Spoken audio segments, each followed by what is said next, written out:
Let's have Steve. There we Here we go. Okay, well, hello everyone. Our PLC today, 287th. We do these every 2 weeks, and we like to introduce ourselves so we can get to know each other. And then when we have the all grantee face-to-face, we'll may be able to put the faces to the people and get to know each other. So much of this program has to do with finding out what other people are doing. There's only so much you can take when you have talking heads. So what we like to do is try to have some interaction, have different people suggest what they're doing so we could learn from each other. We usually also structure the face-to-face meeting in the same way, where we're trying to learn from each other. We've kind of using the philosophy that the people who have been there, done that, know some of the tricks of the trade, know what works and what doesn't work. We're going to be moving into the time when we'll be preparing for the next RFA, which will probably not official yet, but likely come out in the June timeframe.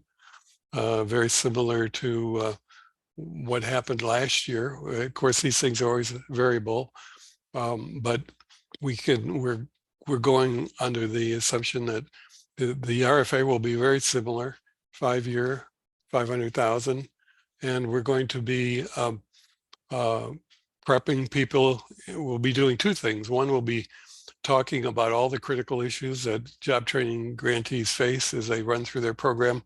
We'll be exchanging ideas as we are. We'll be having some guest speakers, but we'll also be talking about strategies that might be used in assessment, recruitment, retention, curriculum strategies, placement, sustainability. In fact, today we're going to talk about sustainability. So let's introduce each other now, just so we can. We don't have huge groups, so it's really nice that we can do this. I'm Mike Senyu, the facilitator today. Steve, do you want to introduce yourself? Sure. Hi, everyone. My name's Steve Fenton. I'm from Venice, Florida, and I work with Mike and Nolan on the project. Good to see everyone. Steve is the point man on the all grantee meeting, which he'll be talking about a little later, and that'll be a big thing that's going to be coming up in the next couple of months. Nolan? Hi, I'm Nolan Curtis. I work with Mike and Steve as a consultant to HMTRI. I'm in Aiken, South Carolina, and I did about 25 plus years as a contractor to the Department of Energy and a nuclear regulator for the state of Washington. Okay. Abby? Hi, everyone. I'm Abby. I'm from the Auberly Employment Institute in McKeesport, Pennsylvania, just outside of Pittsburgh. What's really nice, we'll talk about this later in sustainability, we have all sorts of job training programs. They range from social services programs to flat out .orgs that are doing environmental job training to CDCs. We'll be talking about that a little bit later. So it's nice to see the variety of programs. Mac? Hello, everyone. I'm Matt Galabed. I'm from Southwest Economic Solutions here in Detroit, Michigan, and we currently have an EPA grant, DBA. Great. Fred, who is our guest speaker today? Hello, everyone. My name is Fred Lucero, and I work for the city of Richmond here in Richmond, California. Okay. Cindy, how are you? Good. I'm Cindy Manning, and I'm with Coalfield Development in West Virginia. And when we talk about different types of agencies, they're a community development social enterprise, and they're doing all sorts of things. We'll hear about that at some point. They had a grant for a while, and then they put on hold, and then they're re-upping. So congratulations on your new grant. Thank you. Nancy from the regional office 3. Hi, I'm Nancy Shannon. I'm a new Brownfield project officer from EPA Region 3. I've actually just communicated with Cindy yesterday on Coalfield, and I've had some interaction and met Abby recently. So getting to know some of the Region 3 job training grantees. Get to know them, put their faces to their names, and you've got some great grantees in your region. Erwin.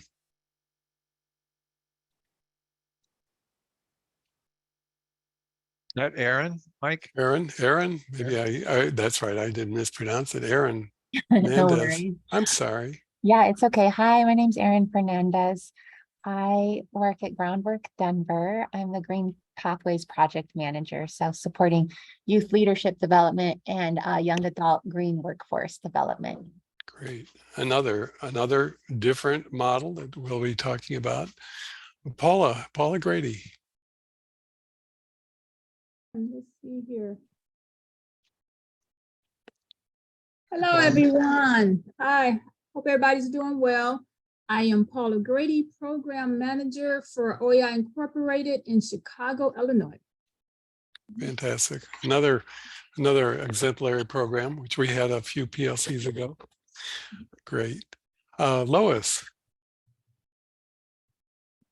Ellis.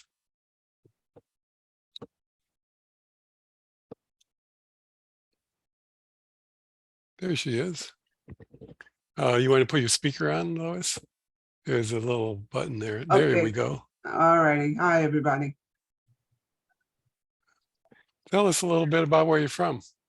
Canton, Ohio. Been on for a while, just learning the process of the brownfields, the PC, the PLC, and the all the things you guys are doing. And Cindy, I am from Logan, West Virginia.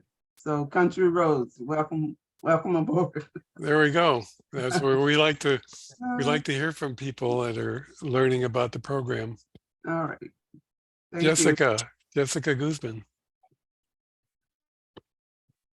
Hi, everyone. I'm Jessica Guzman from Puerto Rico and from Pastor Corporation. We work in the east side of Puerto Rico. I'm a regional administrator in these areas. Very good. Paul. Paul Salmons, Recycle Force, Employment Social Enterprise out of Indianapolis, reentry program. On his way to his new building, I bet. Oh. Okay, just drive carefully if you're driving, or pull over. How about Kim Kelly? Hi, I am with the Sustainable Workplace Alliance. We're a new grantee that received the job training grant, so I'm here to learn from you all. Great. And you've got some great experience too, so to contribute from what you've done with NIHS. And we've got Gianna from the regional office. How are you? Yeah, hi everyone. I'm Gianna Rosati. I work for EPA Region 3 and I'm based in Philly. I know Nancy's on, and I think I saw Randy Pearsall as well from our office. Right. And you've got some of your grantees here today. Yeah. Great. Thanks, Mike. And Ed Kelly. Hello, everybody. Ed Kelly with NIE Communities Coalition in Pahrump, Nevada. And we are a job training grantee as well. And so just wanting to learn all the time. And he's rural, they're rural, they're tribal. They've got very, very rural. Very rural, very tribal, not a lot of employers, a lot of challenges, but you've got you're working hard at it, and we like to hear from you. That's good. Shante Vincent. Yes, I am here. Good afternoon, everyone. Shante Vincent, Weston Neighborhood House Employment Specialist, EPA Coordinator. Great, thank you. Well, thanks everybody for introducing yourselves. Again, I like to see everyone's face and see what they're doing, and sometimes we have new faces, and welcome everyone to the program. We'll be sending out session notes later. We're doing it a little differently. We'll probably be sending them out on Monday rather than Friday.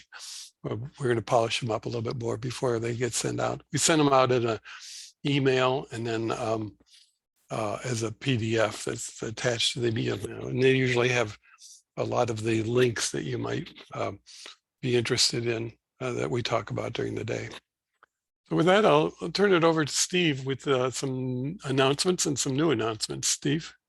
Okay, thanks, Mike. And again, it's good to see everyone today. The first thing involved the 2023 in-person annual all grantee meeting, which will be held the 24th and 25th in Alexandria, Virginia.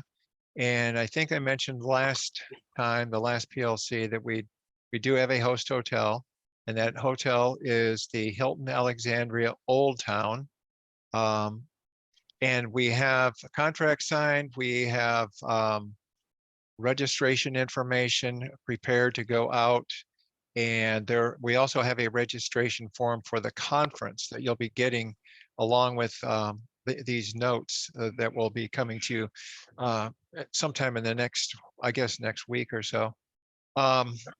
So the registration process, there's basically two things. Again, registering for the conference, and we will have a link in the notes so you can do that.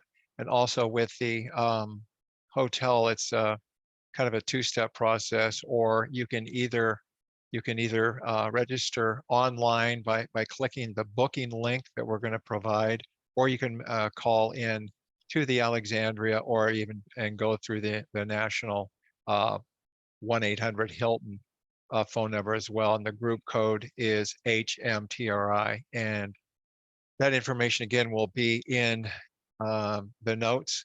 And we're working at finalizing an agenda. And as soon as we get the agenda finalized, we'll be sending that out to everyone in an email as well. So also be prepared when you register. If you register at hotel, again, the group code is HMTRI. Make sure you have a credit card available, because they'll want to run that for incidentals and anything else that you're going to want to pay for while you're there. So they'll ask for that. What's not covered is the transportation there and transfers and incidentals. HMTRI covers the 3 nights of lodging. We'll also be providing 2 continental breakfasts on the morning of the meeting, and also 2 working lunches. So that's what HMTRI will be paying. Now, also, we're going to limit the registrations to 2 per organization. We've got 80 rooms booked for each of the 3 nights, so 240 basic rooms, so 80 per night. So again, we're limiting registration to 2 per organization. So that's only for the cost. I mean, if you have a third person that wants to come, they're welcome to register and come. We'll only be able to pay for the hotels and stuff for 2 people.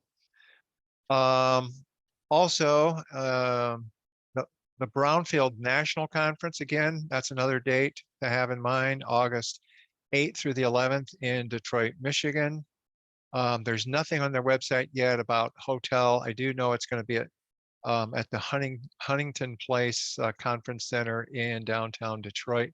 So as we get more information about that, we'll also pass that around. Again, that's August 8th through the 11th. Believe it or not, it will be here before we know it. This year is already moving along.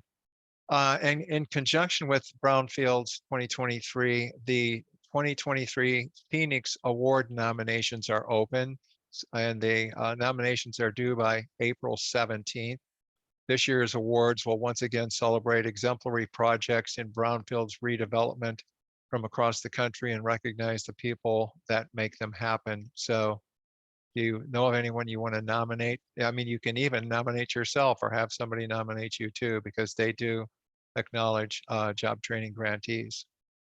Also, I'm not sure if you're interested or not about exhibiting at the conference, but that information is up. We'll have a link in these notes that if you would want to exhibit, the information will be right there. HMTRI will be exhibiting. We will be there at the conference as well. So if you have any questions about it, let us know. And again, more information that we get, we'll pass it along. Also, I want to mention again, the Greatest Institute is taking place May 8th through the 19th in Bettendorf, Iowa. If you're not familiar with that area, it's along the banks of the Mississippi and part of an area known as the Quad Cities. And It's being hosted by Eastern Iowa Community College District, which we are affiliated with as well. And the organization that's putting this on is called PEAT, the Partnership for Environmental Technology Education. And this is a 2-week train the trainer. And if you don't have a trainer, or you're going to be losing a trainer, or you would like to do in-house training, this is a really good opportunity. Over the 2 weeks, they're going to go over the 40-hour waste site worker health and safety, the 24-hour industrial emergency response, DOT hazmat awareness, confined space, hazard awareness and communication, and disaster site worker awareness. It's a fantastic opportunity because you get all of the curriculum that's provided, as well as all the PowerPoint presentations, and it costs virtually nothing. This program is supported with grant funding from the National Institute of Environmental Health Sciences, 20 scholarships covering travel, tuition, lodging, per diem, basically everything is provided by the National Partnership for Environmental Technology Education. And electronic applications are being accepted, and the closing date for those is February 28th. So if you're interested in that, please take a look at it. And if you have any questions about it, all of us, Mike and Nolan and I, all are very familiar with this organization. In fact, we have, I think, at last count, I think 4 or 5 of our brownfield grantees have had people attend this training. So, we're really appreciative that they think of us and always let us know about the opportunities. Steve, there was a question about links to these events, and I just responded in the notes that we will be sending out the PLC post-session notes. We send them out as a PDF. They'll go out on Monday, and they have all the hot links that will cover every one of these things that we're mentioning today. As a sidebar to that, if for some reason, and occasionally, maybe because of your browser, our browser, or some security event you have, if you're not getting the notes, send me your contact information. It's msenu@gmail.com. And if you don't, whenever you don't get them or you request them, you could, if you get notes, you could always respond to the notes with questions you might have, or if you're not getting them. We have quite a few on the PLC list that do get notes, but we have quite a few for one reason or another. The email doesn't go through, or someone may have switched jobs or whatever. So again, if you're not getting notes, just drop me a line, msenu at gmail.com, and we'll make sure that you're on that list. Sorry, Steve, I just wanted to respond to that question. No, that's good. Thanks for the question, Mac. We'll make sure that you do get all the links that are provided here. Just a couple other questions that came up. One was after the FY23 funding awards were announced, what was the schedule for receiving and responding to EPA grant packages? And the response, I guess, after applicants have been recommended for funding, EPA has until September 30th, which is the end of the fiscal year, to finalize grant awards. It was a kind of a pleasant surprise for us that this year's recommendations were made early, giving the grants office plenty of time to process grants packages. So some of you, I think, have already maybe received some of those. Another question, how long will it take after submitting the grant package until we have our authorization to spend funds? Excuse me. Plan on 2 to 3 months for the grants office to process your grant and authorize your ability to spend funds. As noted in the last PLC, if your authority to spend funds is not processed before the May 24th all grantee meeting, you may want to contact your regional coordinator to process paperwork allowing you to spend funds up to 90 days before the final grant authorization. Also, another question, I understand that HMTRI will cover hotel costs for the all grantee meeting in May. How do we budget for the meeting? In response, basically, while the meeting and working breakfast and lunch are provided participants are expected to cover other incidentals and travel and the transfer fees, as I mentioned earlier. And then the last question, what about travel, hotel meals, and registration fees associated with attending the National Brownfields Conference in Detroit in August?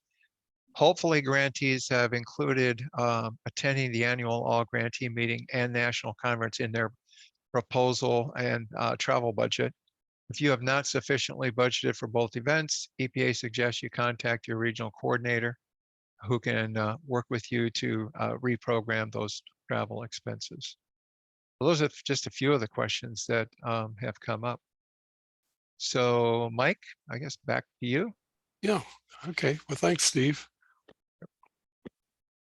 We like to have intermittently talk about critical issues for improving your program and also how to respond to the next RFA when it comes up, give you some news.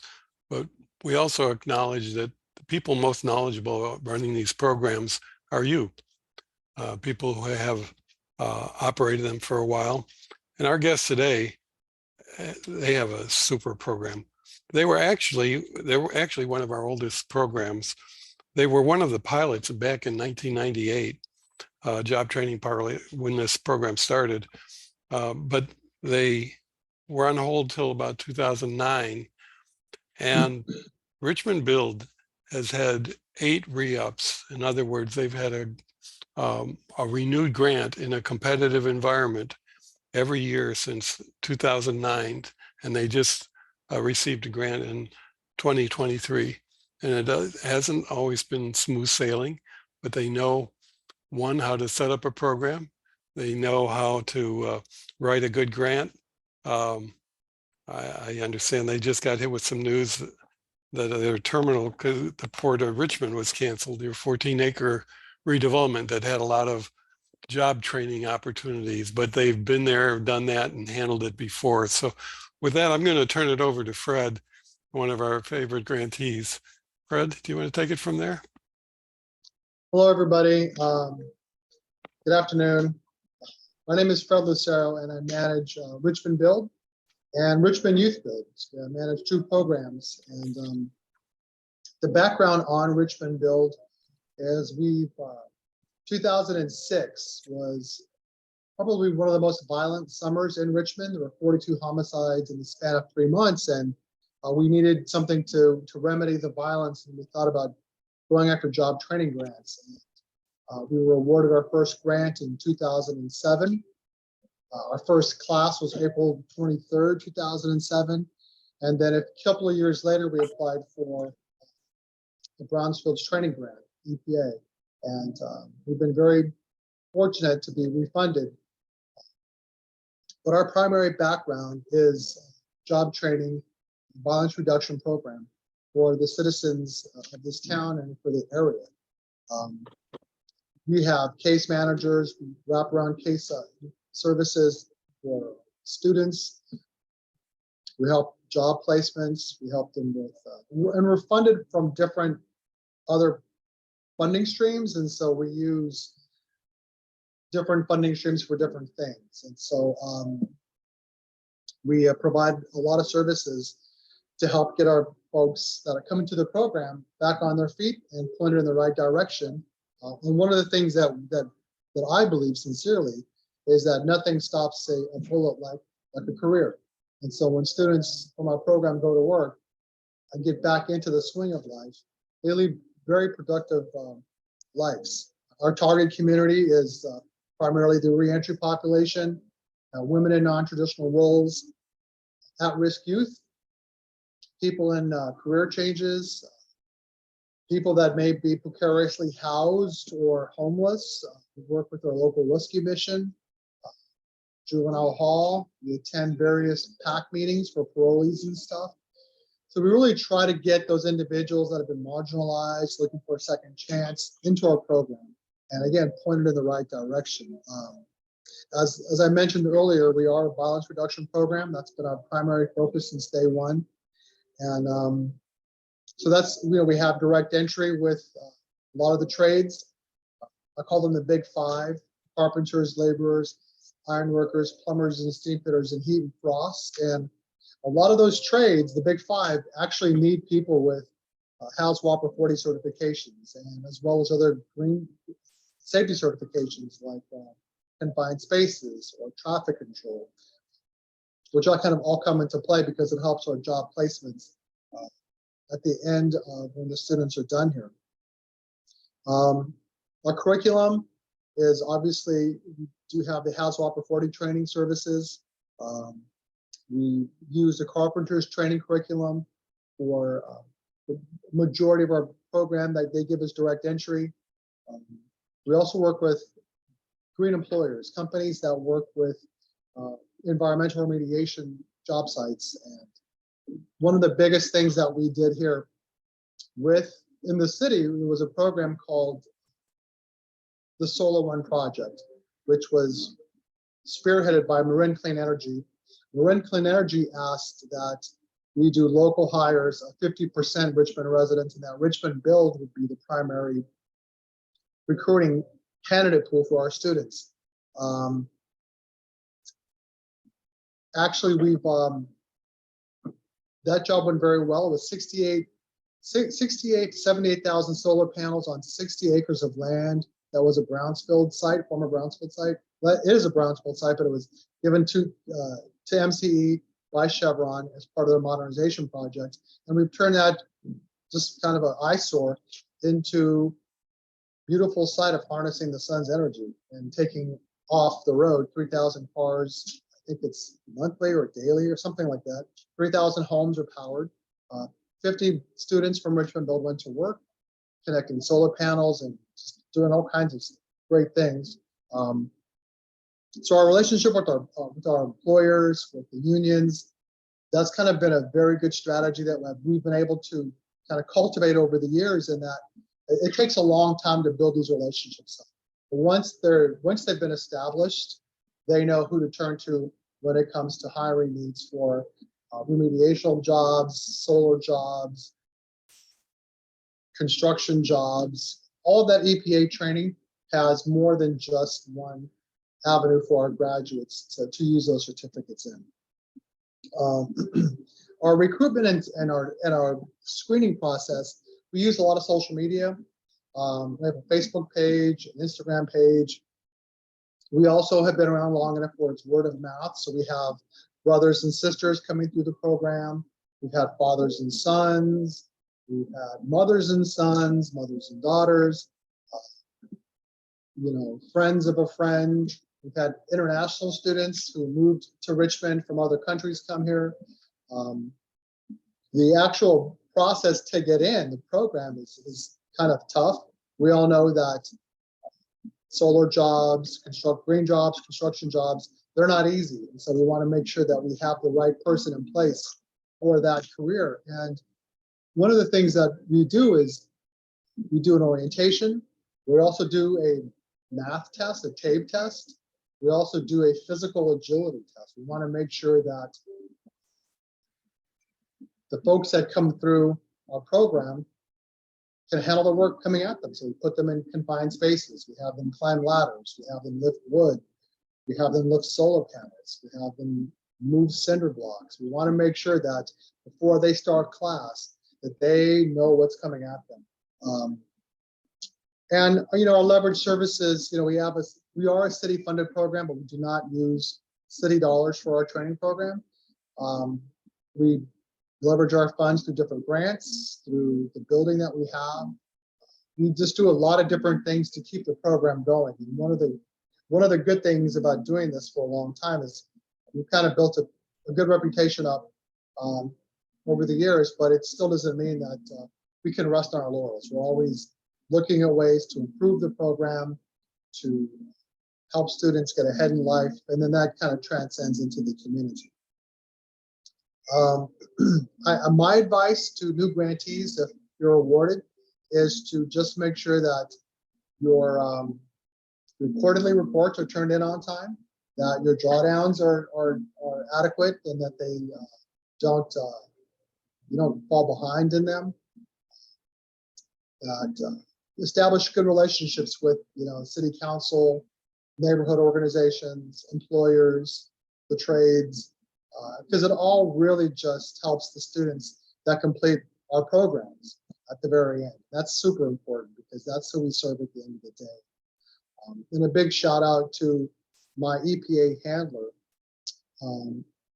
Nova Blage, who's just been tremendous over the years, helping our program, guidance and direction. Just a huge, huge shout out to her, and just thank her for all her guidance over the years. So, but it hasn't been easy. Mentioned earlier that the Terminal 1 project has been canceled. I don't know what's going to happen to it, but one of the things that I'm tasked with is job placements. And so Richmond is not a big city. We don't have a lot of hospitals going up. We don't have tunnels being bored, none of that stuff. So I really have to be creative and find work or opportunities for work outside the city. And that's where some employers like IQ Environmental come into play, Clean Harbors, because they are hiring. It's just that those jobs are not here in the city. A lot of the trades that we work with,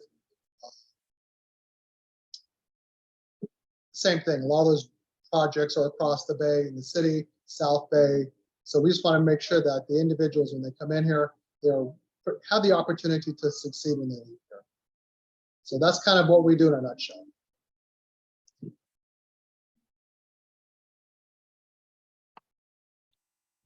Fred, you've got an incredibly deep program and mature. It's fantastic.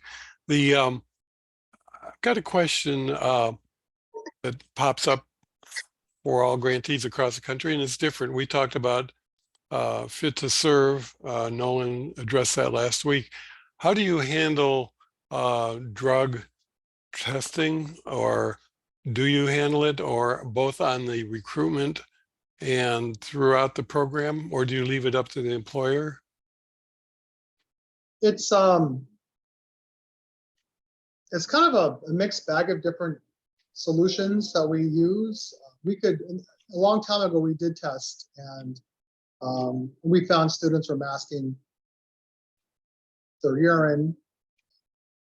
So, in one of our we have soft skills every week, and one of the things that we talk about is drug use. And because we've been around for so long, we've had graduates come back and really just lay it out there and say, look, if you want to go into this industry, you want to go into this, then you're going to have to not smoke weed or do drugs. For the Solar One project, the company we worked with tested everybody. We did all the interviewing and hiring on site at RichmondBuild, and they tested everybody. Most everyone got in, and then some didn't. But it's really a judgment call. And that's one of the things that we put at their feet. It's like, if you really want this, then the responsibility is going to be on you, not us. We could test you every day. You can mask it. You can lie to us.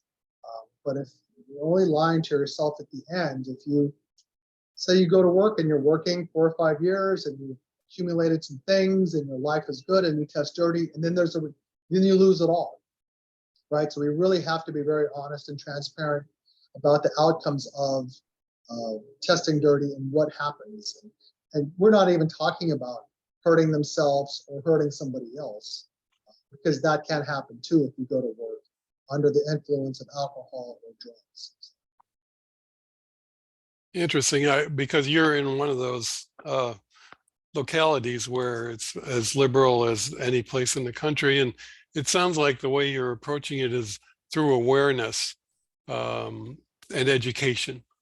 Yeah, self-awareness. Yeah. Mm-hmm. We get asked the same thing too about, well, it's legal, but yeah, but it is, but it's not at a federal level. And again, it's an employer's call. It's not a judgment. I think that's one of the things that when you tell them that they have to come clean, they think it's a judgment. And it's not so much a judgment call, it's an employer call. The employers want you clean and sober, and if you're going to come to work high or drunk, that's not good. You can hurt somebody, you can hurt yourself. So. Yeah. Are you able to provide some rehab services for people who come in and they're pretty good, but they say, I need to get off these drugs? Can you help We me? typically stop them at the very beginning. Mhm. If they're in recovery, we encourage that as well. We encourage them to continue to go to meetings and stuff like that. But if they're looking for a rehab, we'll point them in a different direction and have them come back once they put some time under their belt. So some sobriety, I should say. Any questions? I wonder, did you, again, starting out, because we're going to talk about sustainability, and one of those things is you're linking up with larger programs. Did you start out with Youth Build, or did you just start out basically with construction because there were lots of jobs, a way of getting people trained and off the streets, and then you could add the environmental component onto that? Did you have a Youth Build program to begin with, or? Not when Richmond Build started. Mm-hmm. We had a Youth Build program. It didn't do very well. It ended. We didn't get refunded because we are grant funded, so we're always going after grants. Then and it was funny that it's like we got funded for a Youth Build grant. We didn't think we were going to get it because we've been denied so many times before. We actually even stopped reapplying, and then COVID hit. So in 2019, we found out we were going to get funded for Youth Build, and then COVID hit. So we've been kind of moving and trying to meet our numbers during a pandemic. We did, but it was really challenging. So yeah. You actually may be in a better situation in that you're counting on a lot of different funding streams that are not necessarily all tied to Department of Labor grants that may come and go. So absolutely, yeah. Fantastic. You have to. Any questions of Fred? He really leads into a topic I'd like to talk about. And thanks, Fred. You've got a fantastic program, and the fact that you've been re-upped 8 times, it's no coincidence. You're in a difficult community, and you've got a lot of depth. You really do. And congratulations on your 23 re-up. I'd like to talk a little bit about sustainability. We talked about it a little last time, and if anyone has questions or they occur to them to ask Fred, feel free. This last round of RFAs, we had 29. Congratulations to 29 5-year grantees. But that meant that there were some that were left behind, and we talked about it last week or last PLC. Reasons they may have been left behind. There are about 8 grantees in the 3rd year of their grant, which means they're coming to the end, and 14 were funded in 1921 or to FY21. So there are about 22 grantees who are starting or thinking about sunsetting, and this goes along with Fred's presentation of what do you do when you've worked so hard to build a program and then you see the end of the tunnel coming? How do you handle that? And fortunately, that if you've started a program and you've been working at it for a couple of years, you're starting to branch out your partnerships. And this is something that you can't take for granted. You have to build those partnerships up, and you have to look at additional funding streams. And those funding streams are going to be different for each type of organization. And I commented on it earlier, we've got the beauty to this program, we have lots of different organizational structures. We've got community colleges, like Santa Fe Community College, social service organizations that are perhaps more philanthropic, like Fortune Society or Auberly. We've got community development organizations, which are quasi-governmental.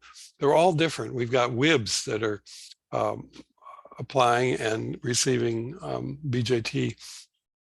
We've got flat out nonprofits, which were organized to do environmental job training. And they may link up to a WIB, or they may be a sub-partner to the county or to the state. and the county or the WIB may get the grant, and then they partner, something like Tacoma might do in terms of subcontracting out to a nonprofit. We've got social enterprises like Recycle Force, which are actually have two roles where they're at coalfields, where you've got two roles. You're training people for environmental jobs, but for sustainability purposes, you're also doing enterprise.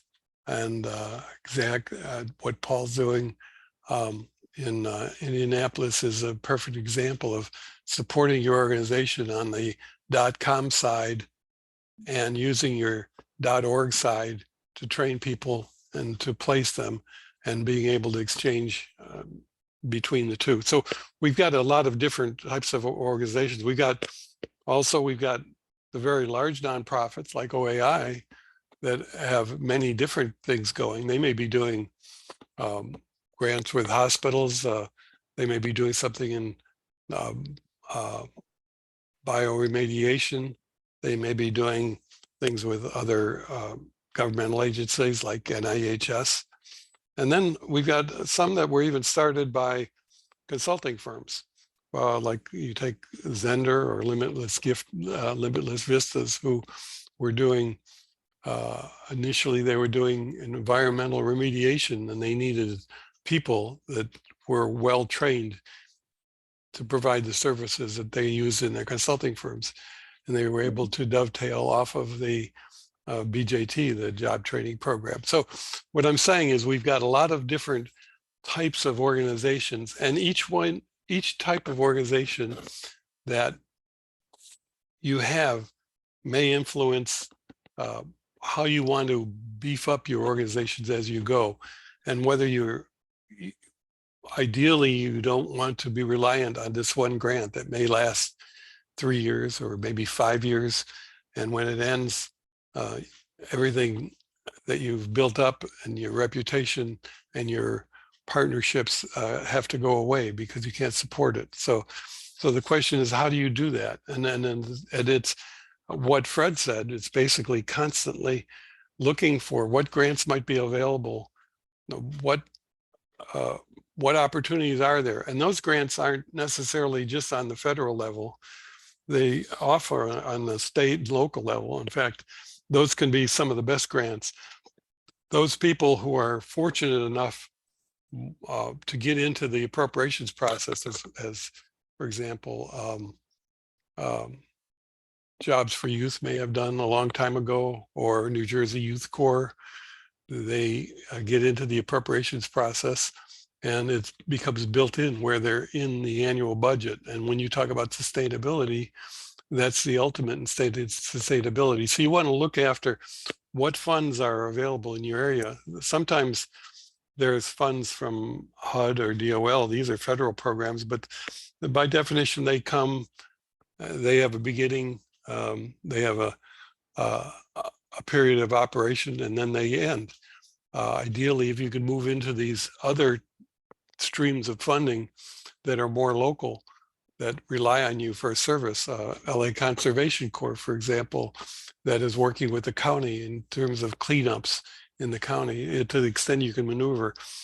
And so the trick here is to open your eyes when you get one of these grants and see what related funding might be available, whether it's on local level, whether it's philanthropic funding, part of whether it's a religious organization, who is willing to support what you're doing for the good of their goals. And those goals may not be environmental job training, it might be reentry.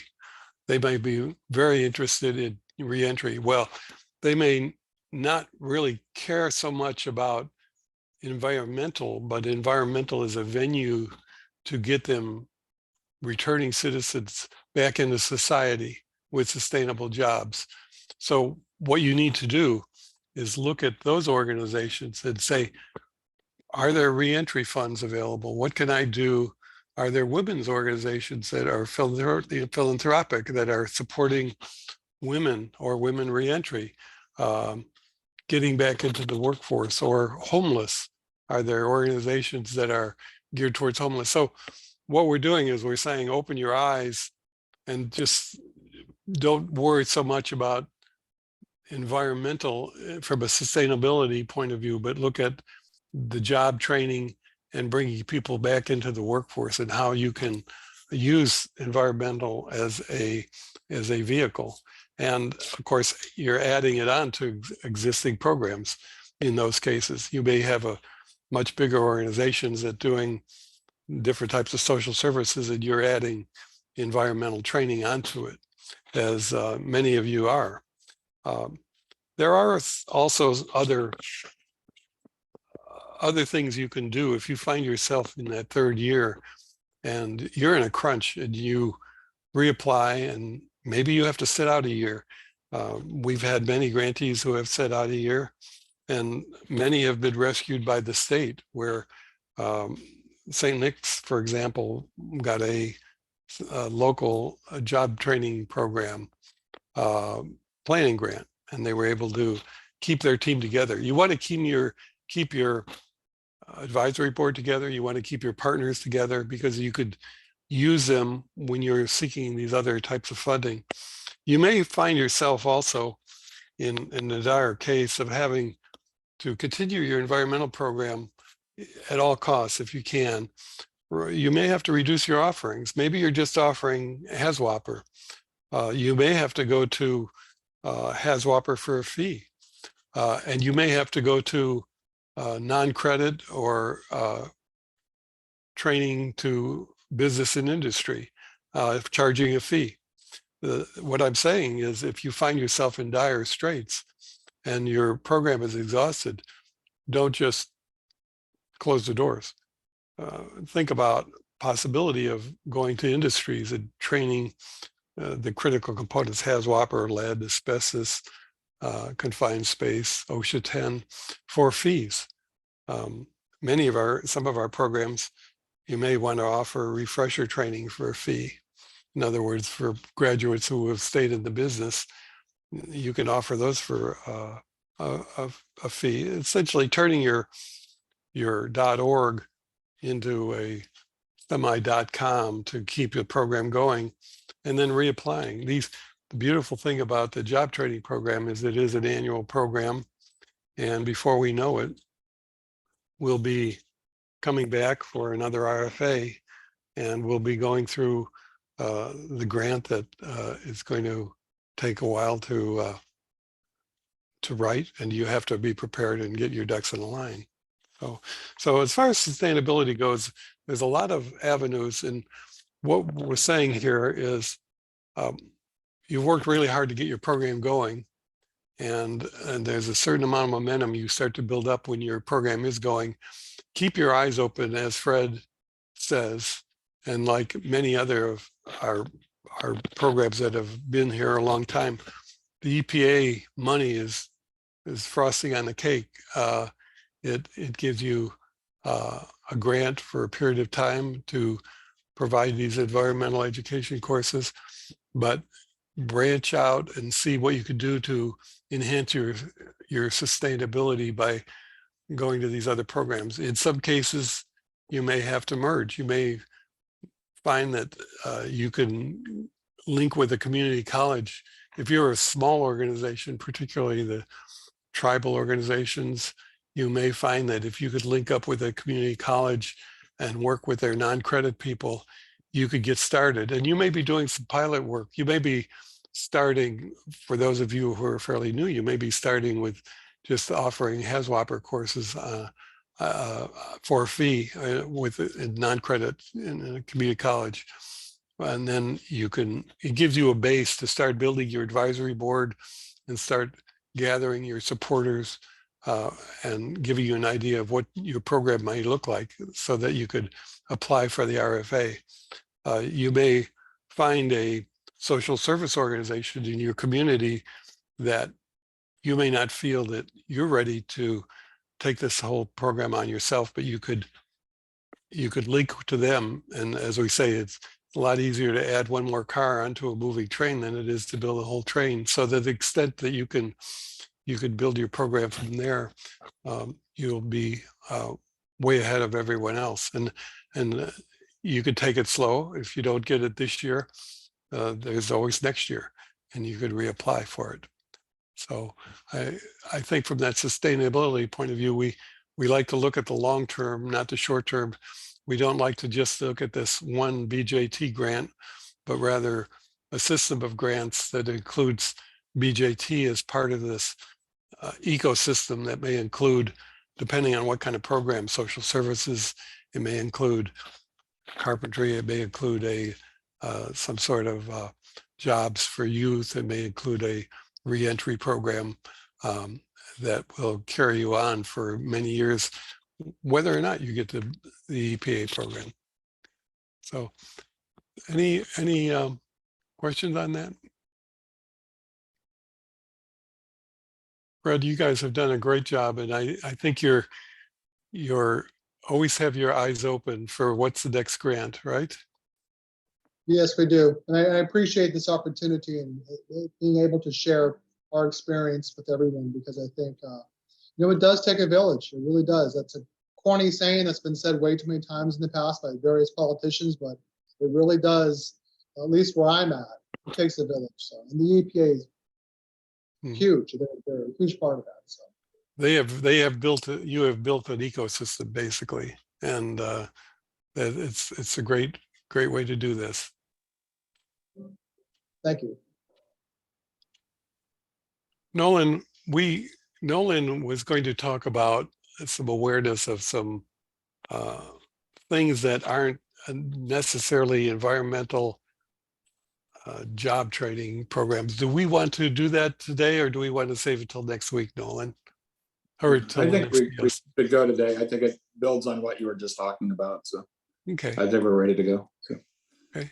So again, building on what Mike was saying and what many of you are already doing in your programs, the idea is that there's funding opportunities that may not be direct to your organization or program, but you can bring forward with some of your community partners, either current or ones you desire to partner with on a community or regional level. And it can be of great advantage, especially because some of that money then will splash over and enhance your program. So these are just funding awareness. These are opportunities that are coming up. So one is the Department of Housing and Urban Development, and it's their Office of Lead Hazard Control and Healthy Homes. They have an application package which is due March 14th of this year, 23. And the HUD's office made available $403 million for lead hazard reduction grant programs.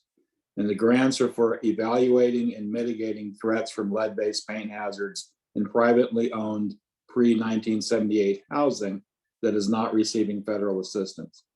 Additional housing-related health and safety hazards in those homes, outreach, training, and related work are eligible activities. So the funds are for states and Native American tribes that have EPA authorized lead abatement certification programs. EPA's lead abatement program regulations provide a framework for lead abatement, risk assessment, and inspections. And those performing these services are required to be trained and certified by EPA or an authorized state. And the states may, upon approval, receive authorization to carry out their own programs in lieu of the federal programs. So there is a list of EPA authorized lead abatement certification programs, and we'll post that in the notes. It's the list for cities, counties, and parishes, so you can find out if you are already in a zone that's able to participate. And there's also a website to download the application package for the lead hazard reduction grant program. So we'll make sure that we post those in the notes. So you should have those by Monday. The completed application package, as I said, is due through grants.gov by March 14th. So it's pretty short fuse. And the office held 2 comprehensive question and answer sessions on the grant program. And we'll give you the website for those recorded sessions. And so again, you can catch up to speed on those if you think you might be interested or have partners that are interested. there's been a dramatic increase in the EPA's Environmental Justice Initiative, we call EJ funding, as part of the Bipartisan Infrastructure Bill, or BIL. And the bill grantees need to be aware of EJ programs that will be coming to your communities. So one of them is the Environmental Justice Collaborative Problem Solving, EJ-CPS Cooperative Agreement Program. And these applications are due by April 10 of 2023. The program provides financial assistance to eligible organizations working to address local environmental or public health issues in your communities. The program assists recipients in building collaborative partnerships with other stakeholders. That would be local businesses and industry, local government, medical service providers, academia. And that's to develop solutions to environmental or public health issues at the community level. So this Environmental Justice Collaborative Problem Solving, or EJ-CPS Cooperative Agreement Program, provides financial assistance to eligible organizations working to address local environmental or public health issues in your communities. And so in helping to build those collaborative partnerships, you could be looking at local government, local business, medical service providers. The program requires selected applicants or recipients to use EPA's Environmental Justice Collaborative Problem Solving model. So many of you are familiar with this model. Well, again, in the notes, we'll put a attachment to that model to address local environmental or public health issues in a collaborative manner with various stakeholders. And so the case studies listed in the resource section highlight some of the successful strategies of the previous projects. And so you can apply for the opportunity and view the RFA on grants.gov. And again, those are application packages that should be submitted on or before April 10, and the applicant should plan for projects to begin October 1st. So again, these are all fast track with large resources behind them. EPA seeks input on Inflation Reduction Act environmental and climate justice programs. And the deadline for this is March 17th. And they've issued a request for information seeking input on its environmental and climate justice program funded by the President Biden's Inflation Reduction Act. And the program provides EPA with approximately $3 billion for ECJ program grants and technical assistance for environmental and climate justice efforts that benefit overburdened communities. So these ECJ, or environmental climate justice programs, include but aren't limited to program design, types of projects to fund, reducing application barriers, reporting and oversight, and technical assistance. And so this request for information allows EPA to hear from the communities and their partners on how grant programs can work better for the communities that need this support the most.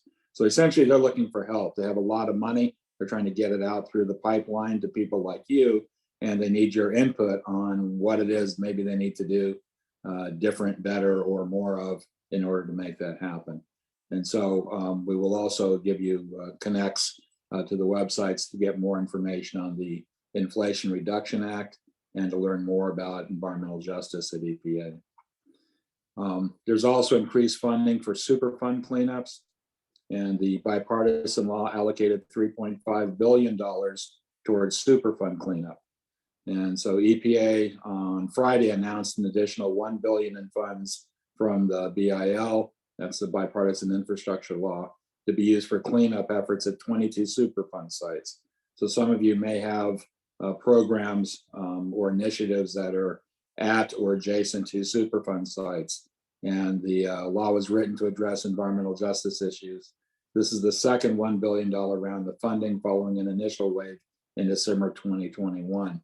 The funding round includes sites in Florida, Georgia, Illinois, Indiana, Kansas, Massachusetts, Missouri, North Carolina, New Jersey, Nevada, New York, Pennsylvania, Puerto Rico, Virginia, and Vermont. EPA plans on using BIL funds to speed up 100 and begin cleanup of Superfund projects across the U.S. At the time of the first round of funding, 49 unfunded sites existed across 17 states.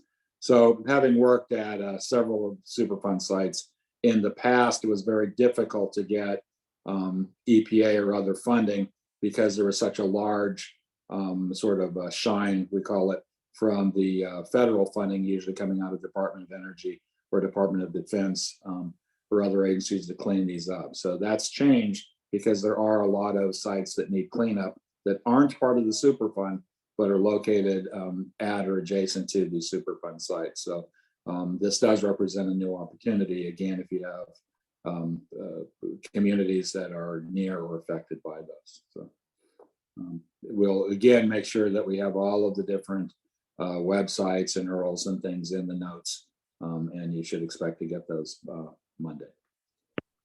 That's it. From it really, this bulge in appropriations, or at least in authorizations, came about starting in 2021. We had the COVID Relief Act was beginning of a lot of money going out to states to start helping. It was discretionary money they could use for a variety of reasons, but when it went to the bipartisan infrastructure law, we call it bill, that was the one that really propelled EPA and job training. BIL is all about infrastructure, and it's huge, and it really has lots of money going to a lot of places, and that money has to be spent, or at least out the door, by 2026. So we have this huge bill, and then we have on top of that the Inflation Reduction Act, which has to do with climate change. So we have these, in the federal government, we have these huge bills. You won't hear a lot about this in a job training environment as we're talking about now, but I think it's something that you probably need to be aware of this huge amount of money that's coming out. And the Office of Environmental Justice in Washington is setting up, and I've talked about it before, we're just seeing this huge infrastructure being built that's going to flow down to the states. And then once it gets onto the states, there's going to be another $3 billion that will go to communities. And these will be one pagers. They'll be easy. And they'll have to do with environmental justice. And when we talk about sustainability and expanding your scope, we just want you to be aware that when you hear about bill money or IRA money, Inflation Reduction Act, and that there is environmental justice money, ask the question, how can we get involved? And there are things we are doing that, while they're not exactly environmental justice, they are synergistic to environmental justice. It's a Venn diagram that overlaps. You are training in designated areas that are designated as environmental justice areas. You're addressing environmental justice issues. You're resolving mitigating environmental justice problems. So there's a lot of overlap. We're not sure how these RFAs are going to look. Many of them will have the word training in there, or it may have re-entry in there.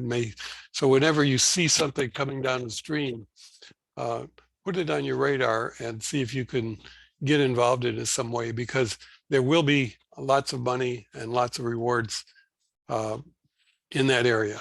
And just wanted to keep everyone informed about it so that you'll be aware when if you do come across anything with those words in it. Does anyone have any questions or issues or anything they'd like to bring up today? Okay. Well, our next PLC will be March 1st, same time, same place, same link.